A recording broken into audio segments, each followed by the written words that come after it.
Hello, everyone. This is going to be continuing our series on apologetics arguments. This time we're going to be focusing on more cosmological arguments. So, cosmological arguments are a section of apologetics focused more on the observable world around us. And they're split into two major categories, or at least for these videos, we're going to split these into two major categories, that being the horizontal and the vertical arguments. This video is going to be focused more on the horizontal argument. But again, like to emphasize, these arguments both work from this presupposition that the universe has a beginning point, which I would also like to point out is the general opinion of scientific scholars. Whether or not they believe in creationism or not, the general opinion is that the universe has a beginning point. And so, what this does and what the horizontal argument does, it's going to get into how this leads into there being a creator. So, the horizontal argument is generally considered the simplest of the two ones because it requires a lot less philosophical knowledge and understanding in order to understand it. It's also referred to as the Kalam cosmological argument.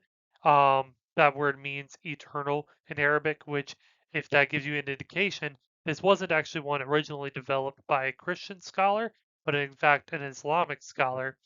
However, Christian scholars use this one as well because it's an argument for creationism, but it focuses primarily on cause and effect, and it goes against the idea that the universe can be infinitely old.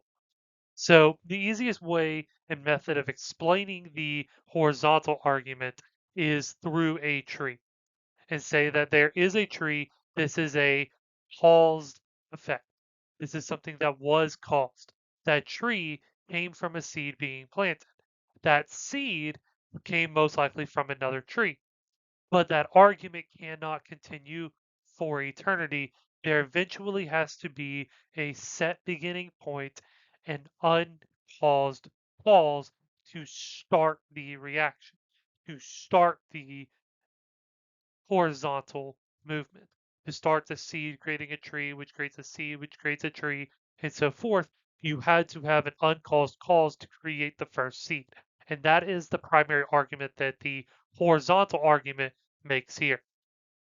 And so this is primarily utilized to challenge the infinitely old universe argument, which obviously, as the term implies, it's the belief that the universe around us is infinitely old. However, when you go from the Kalam cosmological argument or the horizontal cosmological argument, you see that really, truly just can't be a point. You can't have things go on for infinity.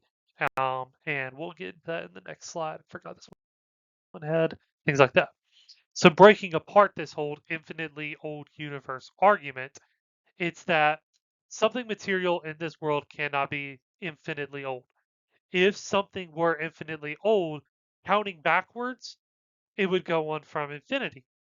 And if you can't count, like if you have to count backwards for infinity, then in order for it to get to today, you would have to count on infinitely, which means you would never be able to reach this point in time experiencing today because of that point. You can't count backwards from infinity. You can't count forwards from infinity. You would go on forever. So if we're at this set point, you couldn't have reached that if things were infinitely old.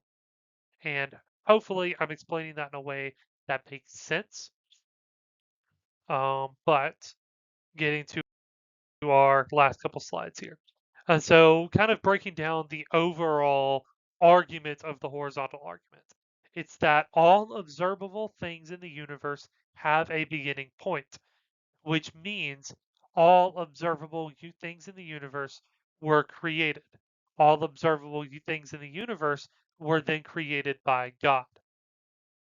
And one quote from GodQuestions.org is, "For causality to exist, it must begin, and that requires a single uncaused cause."